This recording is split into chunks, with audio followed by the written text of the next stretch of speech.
ba ay hindi nakapagtapos ng elementarya at sekundarya? May pag-asa ka pa!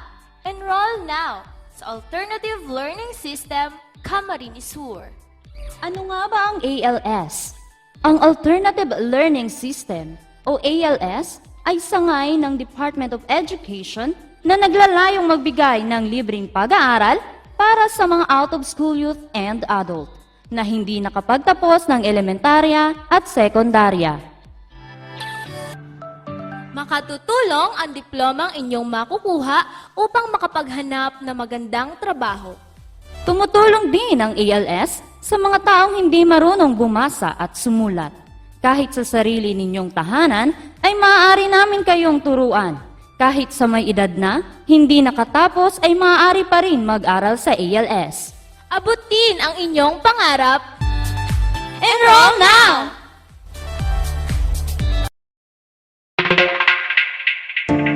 Ikaw may nadapa, may oras pa para bumangon. Huwag mong hayaang lumipas ang panahon na wala kang ginawa. Hindi pa huli ang lahat. Huwag kang matakot, huwag kang mahiya. Remove all the worries, kaibigan. Palagi mong tandaan, kami ay iyong kasama. Aagapay upang naudlot na pangarap ay unti-unting malasap. Dahil sa ALS, tutulungan ka. Sa ALS, hindi ka nag-iisa. Sa ALS, may pag-asa. Hashtag SDOALS-CAMSUR. Hashtag Maraynani My ALS.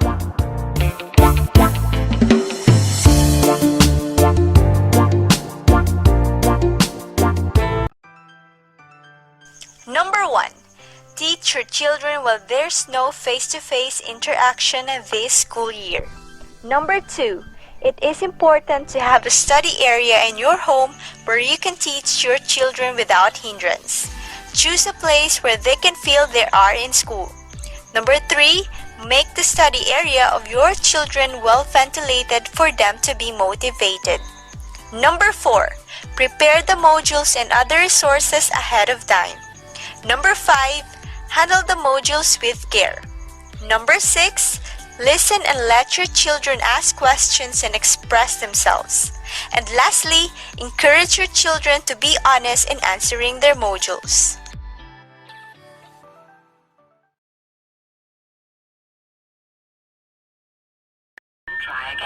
COVID-free Bicolandia, Pia ang may alam.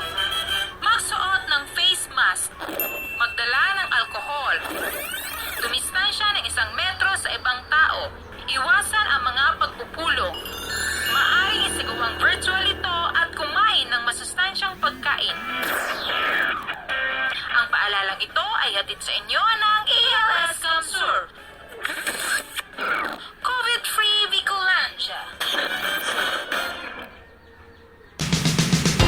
This is Radio-Based DepEd Council's radio-based instruction. The Blazing Giant School on the Air. Teaching beyond borders. Learning without limits. Radio-Based, bringing school to your homes, bridging the distance together. Dedicated to teach and serve, committed to encourage and engage.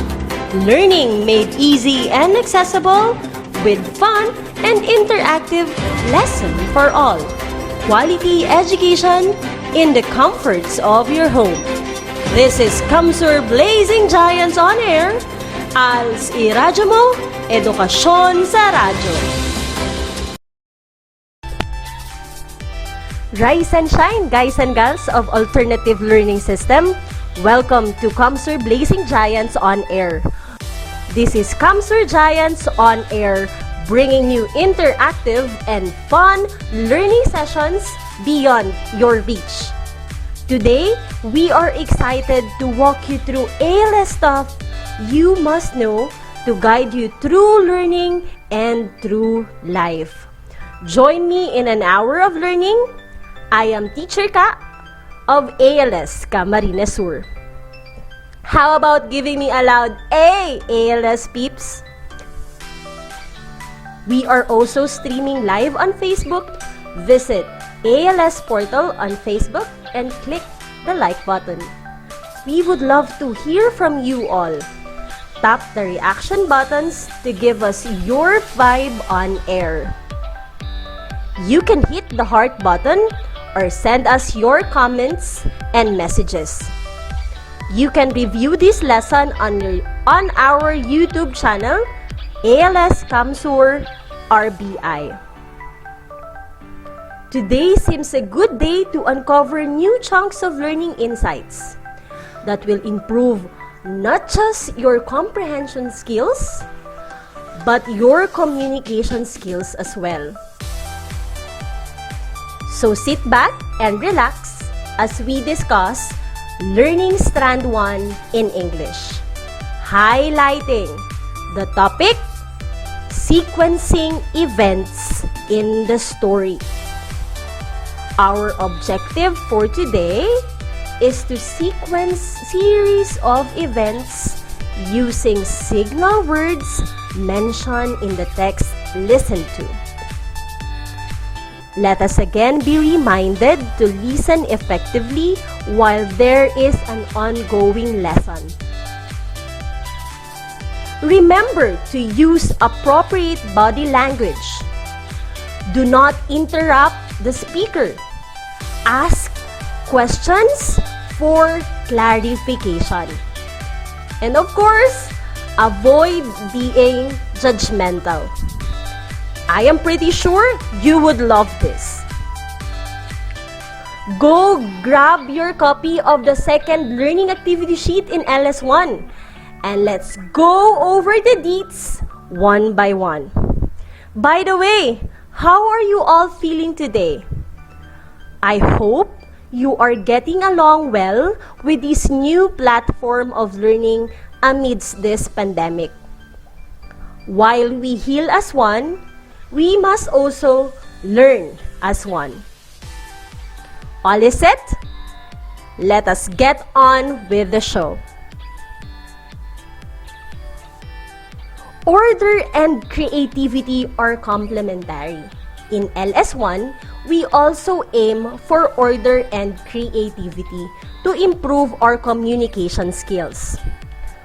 Within an hour, let us have a clear understanding of how order and sequence are shown in stories we read in English. In this time of pandemic, we are compelled to stay home.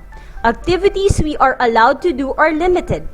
On a positive note, we are given ample time to find opportunities to improve our knowledge and skills inside the comfort of our homes. So unleash your artsy self. Try new things like following instructions in cooking the dishes you love, or reading your favorite stories from the old dusty shelves you forgot to clean every time. Hold up! Before boredom slays your motivation in this pandemic, you can try learning with ALS modules, especially in terms of enhancing your communication skills. Give me a thumbs up for that. Good job! This time, I will also be your radio teacher. I am Teacher Carol. It is with great pleasure to help you learn how to sequence events in the story listened to. Make sure to grab a copy of your learning activity sheet in LS1. Do you have it now? Do you have a pen and paper? Good job! Everybody's all set? Let's begin! Change shows growth. This time, we'll hear about the story of the transformation process of a butterfly. We call it metamorphosis. The butterfly starts out as an egg, a very tiny egg. The eggs are laid by the mother on a special leaf so that when they hatch, they will be nourished by the leaf. Then, a caterpillar hatches out of the egg. It immediately begins to eat the leaf it is on. It needs to eat a lot to grow. After the caterpillar eats and eats and eats, transformation begins. The caterpillar forms itself into a chrysalis. Metamorphosis is taking place at this time. Everything, including the limbs, organs, and tissue of the caterpillar, are now transforming. Finally, the butterfly is ready to emerge. It fights its way out of the chrysalis and slowly unfolds its delicate wings. Soon, they are in flight, soaring freely with their new freedom. From an egg, it goes on a long journey towards self-growth to become a beautiful butterfly. That's the story of how an egg turns into a butterfly. So, do you have questions? Queries? Clarification? Did you get it? Very good. On your learning activity sheet, you can find an incomplete diagram of the life cycle of the butterfly. Did you see it? Can you complete the diagram using the pictures underneath? Great! Use the story to complete the diagram. Are you working on it now?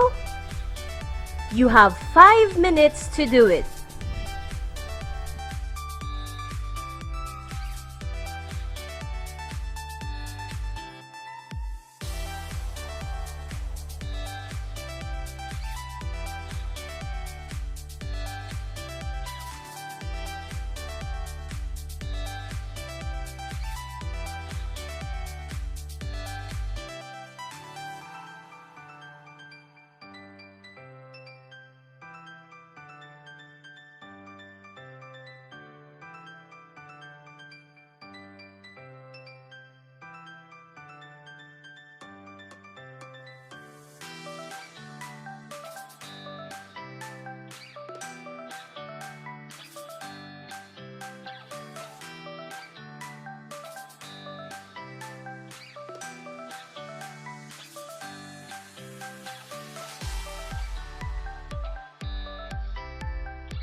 Time is up.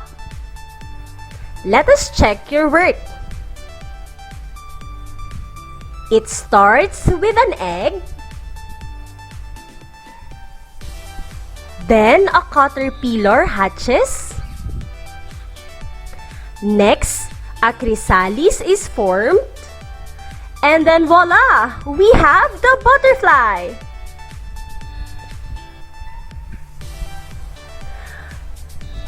Very good!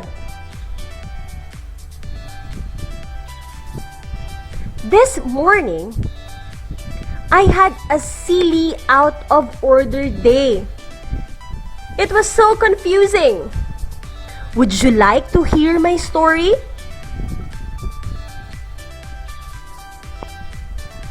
This morning, I woke up and ate dinner.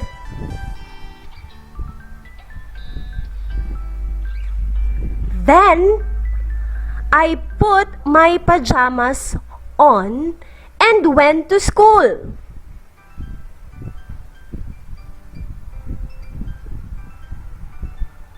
Next, I brushed my teeth and played with my dogs.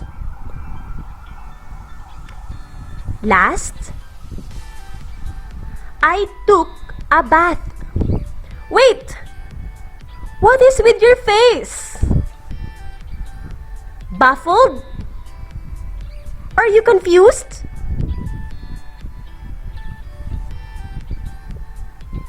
Is the story messed up? Crazy, right? Is it as messed up and confusing as your love life? Eee! This is why we need to learn how to sequence events in the stories we read and retell. Sequencing events help learners identify the beginning, the middle, and the end of the story to help them retell the events within a given text.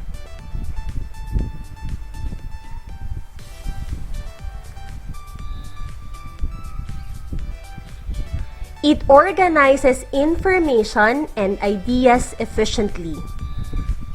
When reading a story, you can look for signal words to figure out when events occurred in relation to each other. Example, we can use first, then, next, and last. You can also use ordinal numbers like first, second, third, fourth, and so on and so forth. Way to go, buddy! I'm sure you can now apply this in answering your learning activity sheets. Remember that we need to answer our learning activity sheets and submit it to your mobile teacher, ALS facilitator, or the barangay literacy worker assigned to you. Don't forget that we need to check your modules and learning activity sheets as well. You can do it, don't worry. We are here to assist you.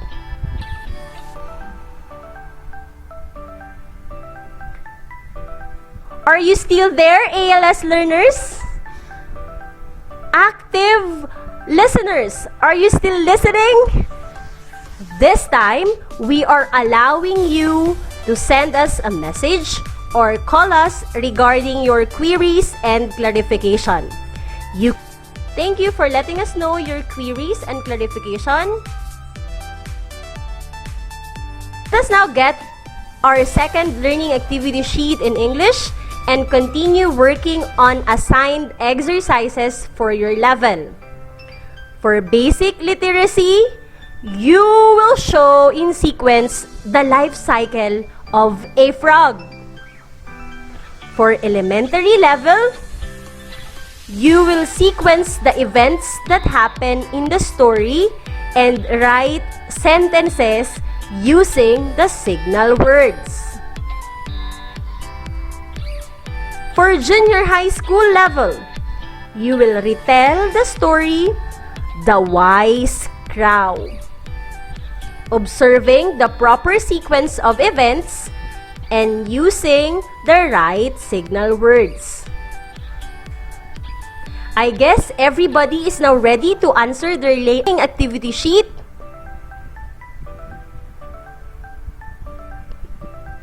Keep up the good work. I hope you have learned something from our lesson. Always remember that sequencing events help you to organize information and ideas efficiently. I bet you have the guts now to retell in proper sequence any story you read. Don't forget to observe basic grammar rules in speaking, and our reminders in listening.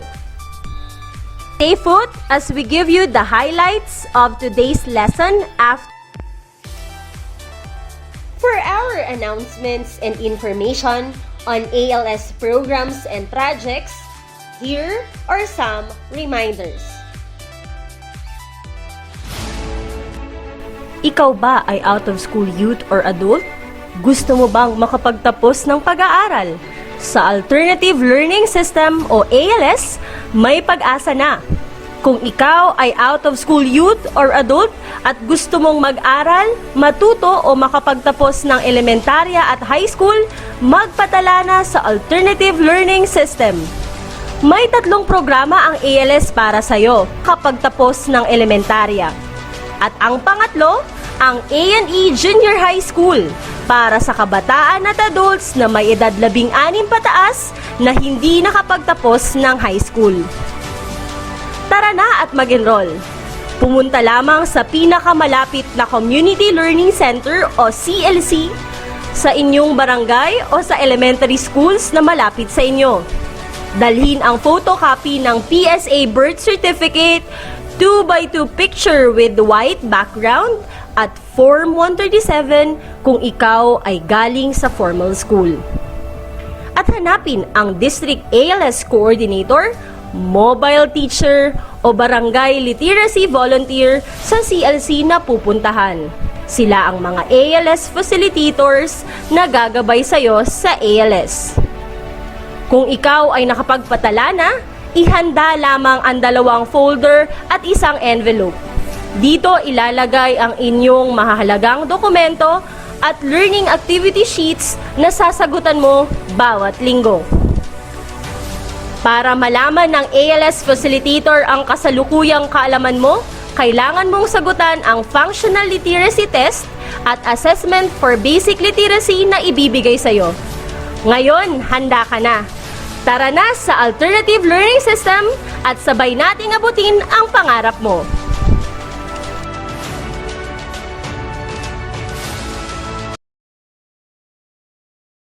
Gusto ko sana makapagtapos ng pag-aaral. Kaya lang, may asawa at anak na ako. Bukod pa dyan, wala tayong pera pangtustos sa aking pag-aaral.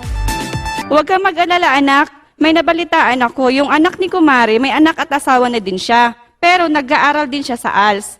Halika't puntahan natin at ininong natin kung ano ang mga kakailanganin. Madali lamang ito. Ihanda nyo ang mga kakailanganin tulad ng PSA birth certificate, 2x2 white background picture. Ang ALS po ay bukas sa lahat ng nais na mag-aral muli. Pumunta lamang sa malapit na community learning center sa inyong lugar. Sa wakas, may pag-asa na ako makapagtapos sa ALS. Maraming salamat po.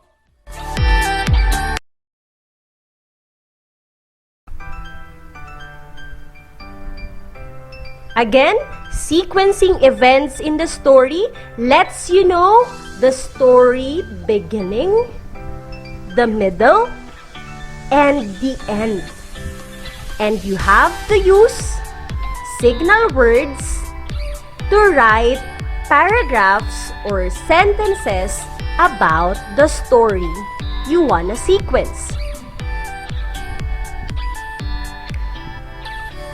Now, since you have the idea on how to do it, I hope you would apply it as much as needed, especially when you are writing reviews on the books you read or retelling your favorite story to someone. We shall now assess what you have learned today. Kindly get your learning activity sheet.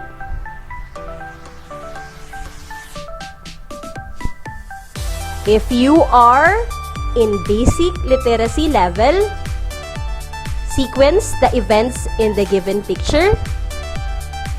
Write numbers 1 to 4 to show the proper order of events. If you are in elementary level,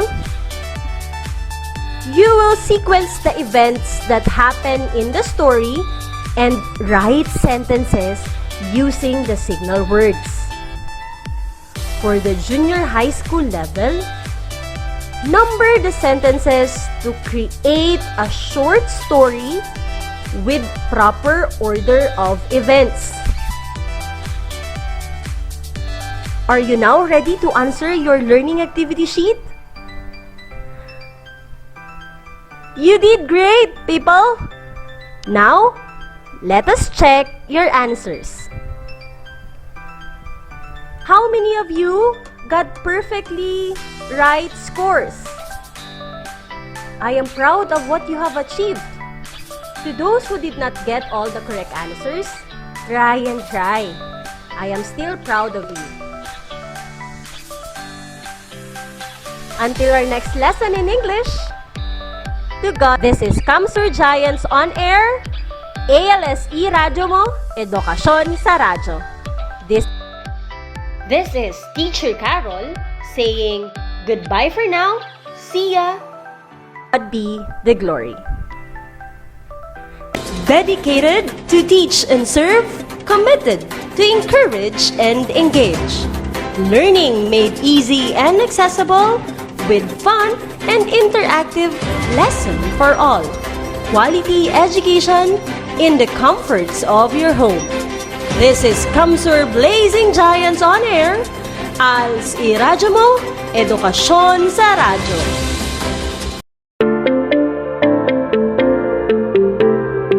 Public service announcement from World Health Organization. Protect yourself and others around you by knowing the facts and taking appropriate precautions. Follow advice provided by your local health authority to prevent the spread of COVID-19. Clean your hands often. Use soap and water or an alcohol-based hand rub. Maintain a safe distance from anyone who is coughing or sneezing. Wear a mask when physical distancing is not possible. Don't touch your eyes, nose, or mouth. Cover your nose and mouth with your bent elbow or a tissue when you cough or sneeze. Stay home if you feel unwell. If you have a fever, cough, and difficulty breathing, seek medical attention. A friendly reminder from World Health Organization to prevent the spread of COVID-19.